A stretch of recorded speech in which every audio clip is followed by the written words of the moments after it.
Hey everyone, happy Monday. Happy Monday, you guys. What's going on? So, for some people, it's a mindful Monday, other people, it's a motivation Monday. But if you are with us here on Say That channel, then you are here for the Monday Rundown. Say that. Woo! So, Monday Rundowns, we get to talk about all the things that we don't get to talk about on our Wednesday shows. Wednesdays are marked for business and entrepreneurship. And so we get to talk about all the other things, relationships, mental health, all sorts of things. And we listen to other content creators and other thought leaders on the same topic that we're talking about the day of. Does that make sense? We get to listen to other folks. That way we're all learning together. Say that, guys. And if you have not done so already, guys, remember to like the video, subscribe to the channel, and hit the notification bell so that you are aware of whenever we put out content. Like Janelle said, we have our Wednesday shows, which are live, and we've been doing a lot more sporadic interviews there and there. So make sure you hit that notification bell. Let's jump into today's topic. Are there unspoken rules for ending a relationship? Ooh, child. Talk about it. I would hope that people are just I think if people are very honest, and I think there has to be some firmness, like this is the end, it's not a wishy-washy thing, because that usually ends to like a messy breakup, and that's not good. So I would say that the unspoken rule is that it's as clear as possible, and if you're the one who is doing the breakup, try to use I statements why it's not working for you, how you feel about it, and then I would say, and then just be firm in whatever, in the line that you're making in the sand. Sometimes you can be firm in, okay, we're going to be friends and that's it. I need certain time or whatever. Sometimes it's firm, like, no, we're not going to talk anymore. I have some young friends of mine. They call it going no contact. Going, we're going to go no contact now. Which I thought was an interesting term for it.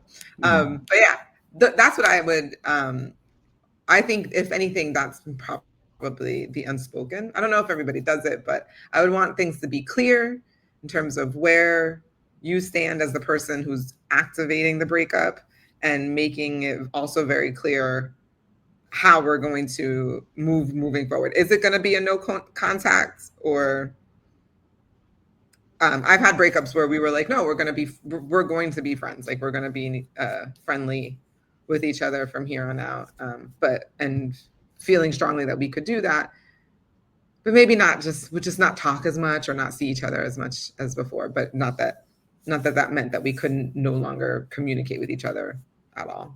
And then just in terms of time, it just kind of, in time, you don't reach out as much, and you don't like talk to each other as much, or don't see each other. So those are my thoughts for right now. All right. There's a lot to digest there.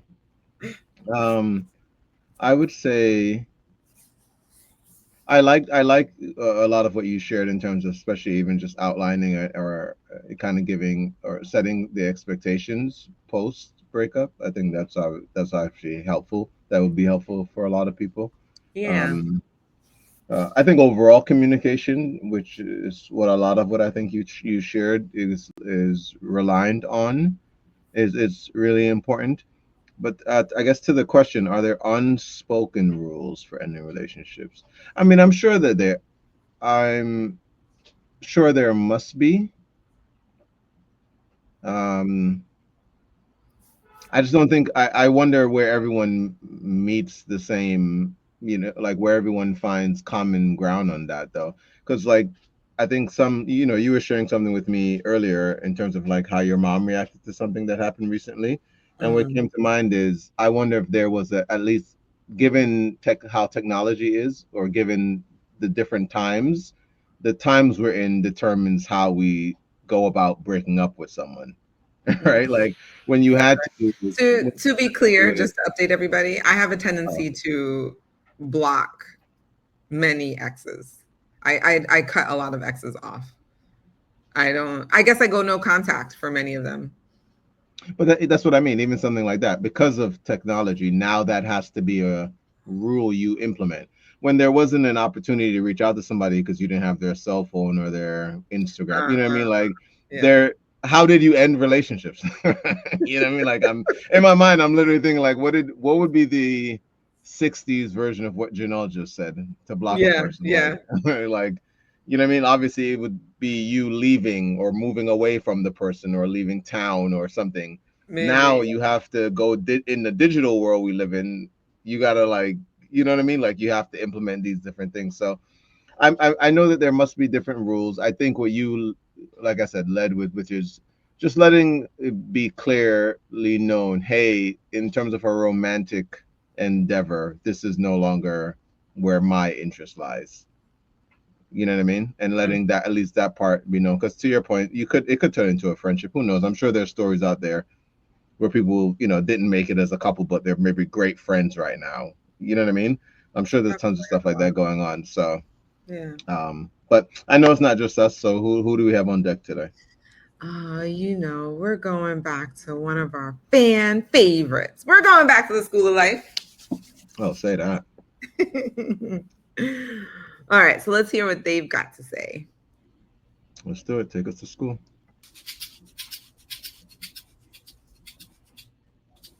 We live, many of us, in highly policed societies where sanctions exist for the most minor infractions. We might have to pay close to a month's salary for dropping a napkin in a park or driving at 22 miles an hour down a clear dual carriageway at 3 a.m. But there is one area in our regulated world where few laws exist. In relationships, unless there is violence or egregious abuse, there are no rules to speak of. We can, with impunity, spend 8 years with someone and then, just as all their other options have closed, politely tell them that we've fallen in love elsewhere and walk out by nightfall, and there is nothing the forlorn party can do other than weep and lose their minds. But even if no legal sanctions exist, this does not mean that notions of right and wrong cease to apply. There are a host of rules around ending relationships that all decent people understand, and here, framed for our consciences, are 8 of the most important. 1. Hurt them unbearably if you need to, but don't, in addition, steal any more of their time than necessary. It's particularly unkind to pretend not to have noticed that a partner might have only a limited window in which to marry, start a family, or reconfigure a career. The first instant that you realize it's not working is the instant to tell them it's not working, not after the return from the holidays or towards the end of next year or maybe the year after that. Don't, on top of it all, rob them of a future. 2. Adore them immeasurably or get out. If you're not fully proud of them, allow someone else to be. If you really suspect you could do better, go out and do so. Know that your plan B could right now be someone else's plan A. Love deeply Say that. or Say not that. at all. Yeah. 3. Perhaps one can't stop developing unfaithful thoughts, but there's very little obligation to act on them.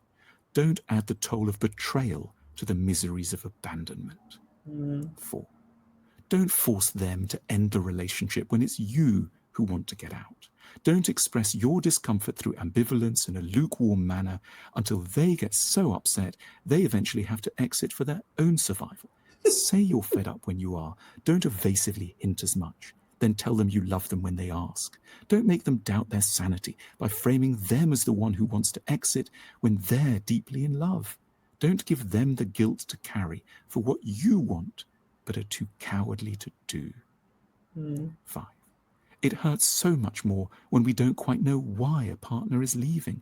We keep thinking it might be a mistake and that they'll soon come to their senses. So give the ex a coherent explanation for why it simply can't and never will work. One that will feel robust in the middle of the night and spare them the pains of boundless rumination. If you're old enough to be in a relationship, you're old enough to say in plain terms why you want to exit. 6. Stop trying so hard to be nice. Allow them at least for a while to dislike you. They need to develop the necessary resentment to save themselves. Don't, on top of it all, insist on rescuing your self-image. 7. Get out of their way. They have proper friends. They don't need an ambiguous figure to make them feel repeatedly unsure where they stand. Every ongoing sweet gesture you make is at risk of being misinterpreted as a sign of hope. So allow yourself, where necessary, to be forgotten. 8. Don't pretend that there are no rules. They exist no less clearly than the ones that are on the statute books, and the tribunal of ordinary decency knows it. Retain your humanity through one of the most painful moments that you will ever put anyone else through, and pray that someone else will do the same for you if, and probably when, your turn comes around. Great job. Great job. That was a great job. And I was thinking, man, they went so fast that like I can't recall all of them, but certainly, yeah, like I'm like, oh man, I don't know if this was 2, 5, 7, 8, whatever, but I've definitely, I remember when I was much younger, I didn't want to be the bad person, or I didn't want them to hate me. So it was hard for me to break up because I didn't want them to hate me. So I would like stay with the person longer than necessary because I didn't. And then I remember a friend of mine told me like the breakups just have to be bad. Like, and he didn't say it like how the School of Life said it, which is allow them to hate you. Like they just need to hate you so that way they can move on. Like they just, like it's just a necessary thing in order for them to move on, which is ultimately what you want them to do. And I remember hearing that in college, like, yeah, breakups just need to be bad so that way both people can move on. And I was like, oh, okay. So we're doing bad breakups. That's what we're doing. But yeah, so I really related to that. Also the plan B thing. I remember having a conversation with someone, oh God, maybe it might be almost 10 years ago now, but it was like, do you really think that this person is your soulmate? Like, do you think that they are like the love of your life? And the answer was no. And I was like, so then what are you doing with this person? Like, you're wasting their time now. Like their soulmate could be out there looking for them, but now you're tying them up. So now they can't be with the person they're supposed to be with either. So why are you wasting their time and yours? And I called it death by paper cuts. I was like, this is death by paper cuts. Stop.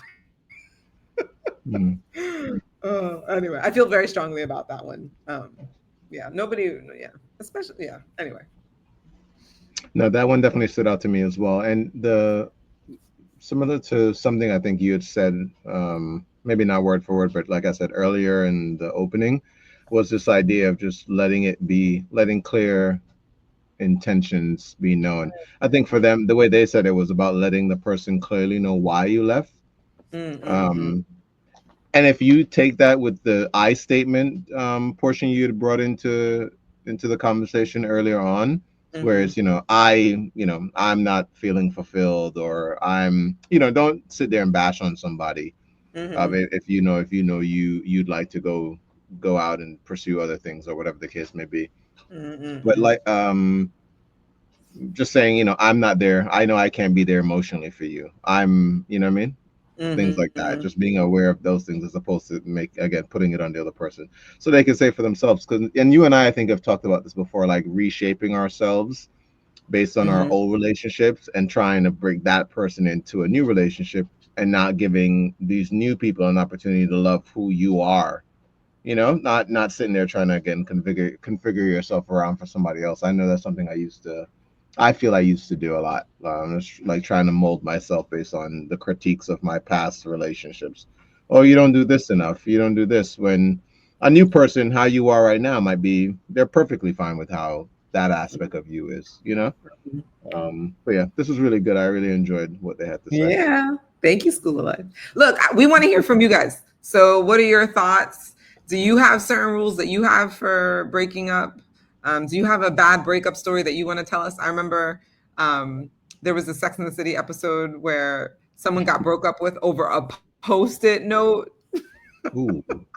Wow. It was a really good episode. Anyway, so we want to hear from you guys. Please let us know in the comments. We read the comments. We will respond. But we Absolutely. will see you next week. That's it for us today. Until then, as always, remember, you deserve the good life. Say that. Say that. We'll see you guys. Have an amazing week.